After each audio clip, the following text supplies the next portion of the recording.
Karenanya saudaraku rahimakumullah, apabila ini telah terjadi pada kaum Yahudi dan Nasrani, sudah barang tentu ini tidak boleh terjadi pada umat Islam.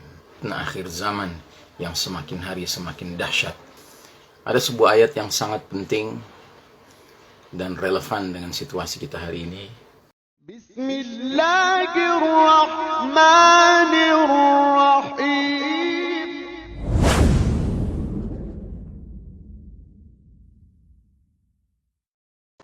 Warahmatullahi wabarakatuh.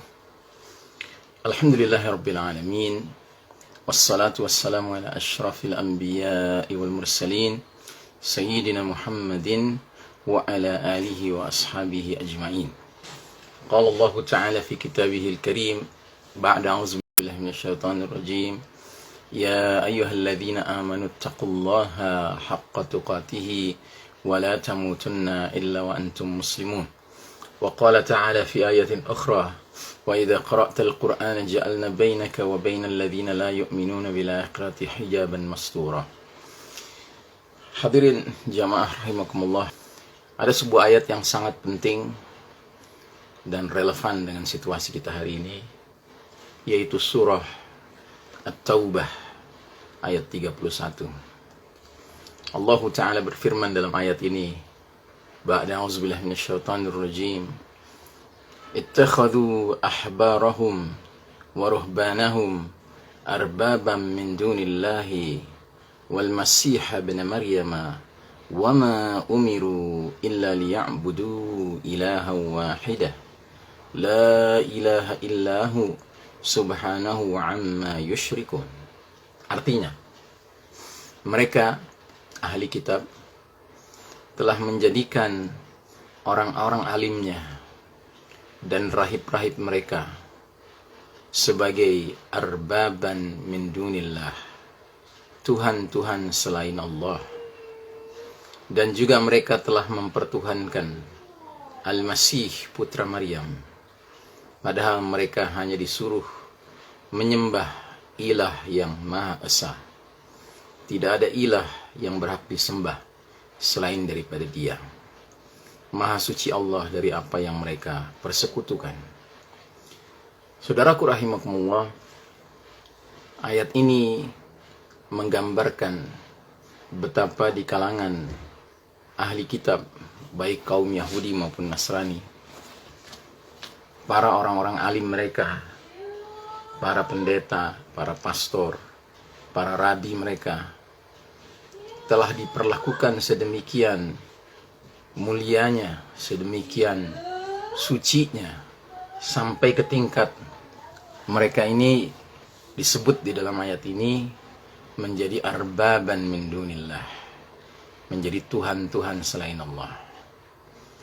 Dan sewaktu ayat ini dibacakan Nabi Muhammad sallallahu alaihi wasallam, ada seorang bernama Adi bin Hatim radhiyallahu an, seorang sahabat yang tadinya Nasrani. Dia langsung bertanya-tanya, ya Rasulullah, mengapa Allah menggambarkan bahwasanya ahli kitab menjadikan orang-orang alim mereka, rahib-rahib mereka sebagai arbaban min dunillah, padahal setahu saya tidak ada kita menyembah, tidak ada orang-orang Nasrani itu menyembah ya orang-orang alim mereka.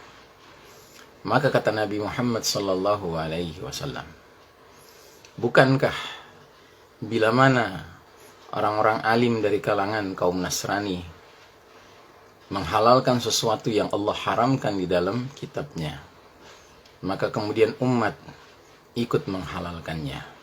Artinya umat ikut saja apa kata para orang-orang alim itu. Dan begitu juga sebaliknya, bila mana Allah Ta'ala mengharamkan sesuatu atau menghalalkan sesuatu, tetapi orang-orang alim ini mengharamkannya, maka umat ikut mengharamkannya. Inilah bentuk ibadah dari kaum ahli kitab kepada para pemuka agama mereka. Karenanya saudaraku rahimakumullah, apabila ini telah terjadi pada kaum Yahudi dan Nasrani, sudah barang tentu ini tidak boleh terjadi pada umat Islam. Karenanya umat Islam haruslah menjadi umat yang benar-benar berorientasi Rabbani, berorientasi kepada Allah Ta'ala sebagai Rabb satu-satunya. Allah lah yang berhak untuk menetapkan apa itu yang halal, apa itu yang haram. Bukan manusia, siapapun manusia itu. Sekalipun dia orang alim, sekalipun dia ulama, tetapi kalau dia mengharamkan yang halal dari Allah atau sebaliknya menghalalkan yang haram dari Allah, pada hakikatnya dia telah menempatkan dirinya sebagai arbaban min dunillah. Dan apabila umat Islam sudah tahu sesuatu itu haram, tetapi kemudian karena ulamanya mengatakan ini boleh, sekalipun ini haram, ini boleh, ya, maka pada hakikatnya saat itu juga, saat umat ikut membolehkan apa yang dibolehkan oleh ulama itu, pada hakikatnya ulama itu telah mengambil posisi sebagai arbaban min dunillah, sebagai Rabb selain Allah. Dan ini berarti apa? Ini berarti umat telah terlibat dalam dosa syirik, dosa mempersekutukan Allah Ta'ala. Ya, dan justru karena itulah, ya, maka disebutkan di dalam ayat ini, diabadikan dalam ayat ini, bahwa inilah titik yang menyebabkan dimurkainya kaum Yahudi, disesatkannya kaum Nasrani, dikarenakan mereka memperlakukan, ya, orang-orang alim mereka seolah-olah can do no wrong, tidak bisa berbuat salah, ya. Makanya saudaraku rahimakumullah, di dalam ajaran Islam siapapun haruslah dia menunjukkan bahwasanya dia berorientasi kepada dalil, kepada petunjuk dari Allah dan Rasulnya.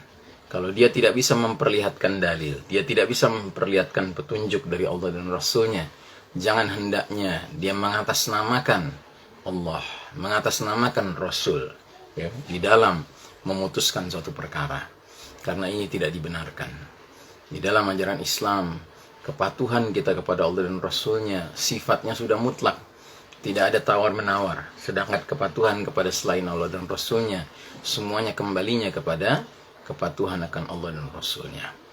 Saudaraku rahimakumullah, mudah-mudahan kita menjadi umat yang merdeka, umat yang benar-benar berjiwa tauhid, muwahhid, ya, karena pada hakikatnya itulah yang memuliakan kita, itulah yang menyebabkan kita menjadikan hanya Allah Ta'ala sebagai ilahan wahidan, dan itu yang meninggikan posisi kita di mata Allah Subhanahu wa Ta'ala. Mudah-mudahan Allah Ta'ala melindungi kita semuanya dari fitnah akhir zaman yang semakin hari semakin dahsyat. Wassallallahu ala nabiyyina Muhammadin wa ala alihi wa sahbihi wasallim tasliman. Walhamdulillahi rabbil alamin. Wassalamualaikum warahmatullahi wabarakatuh.